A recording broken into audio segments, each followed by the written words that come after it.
still here in Tasmania, and I guess a perfect theme here would be beauty and the planet Venus, which is well known as the principle of beauty, love, harmony, and well, here you are. What can I say? But let's not forget that Venus by itself is not always wholly and solely responsible for beauty. These are situations in horoscopes that rarely occur in isolation to other planets. And often you'll find Venus mixed with other planets, blending its energies with different principles. For example, here, if you're sitting here in the beautiful silence of this particular area, you'd have to say that the planet Jupiter also has some influence on the silence. Unbeknownst to even some astrologers, silence is the jurisdiction of the planet Jupiter, as is the element of space. And incidentally, most astrologers are only usually familiar with the four elements of fire, earth, air, and water.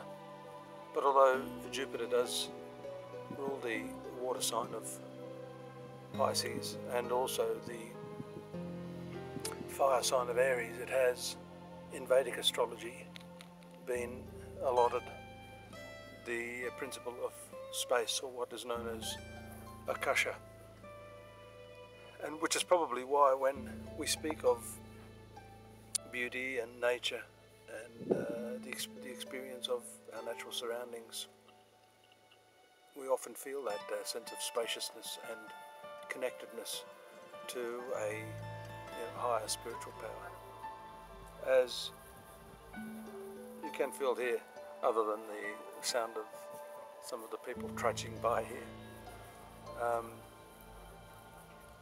These are the sorts of places you just love to sit down quietly and meditate in and just take it all in, and that's what I'm talking about with the element of beauty.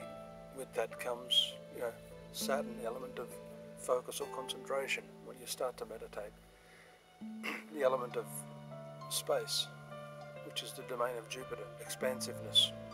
And so in the horoscope, the positions of Venus and Jupiter indicate where we experience love, beauty, and that sense of expansion.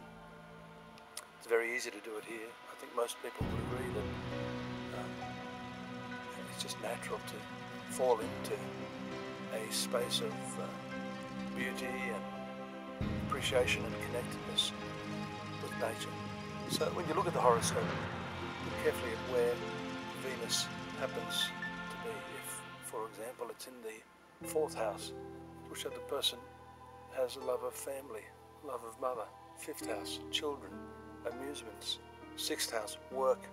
1st house, narcissism, love of oneself. 2nd house, money, so on and so forth. But getting back to this place here, a place called Cradle Mountain here in Tasmania,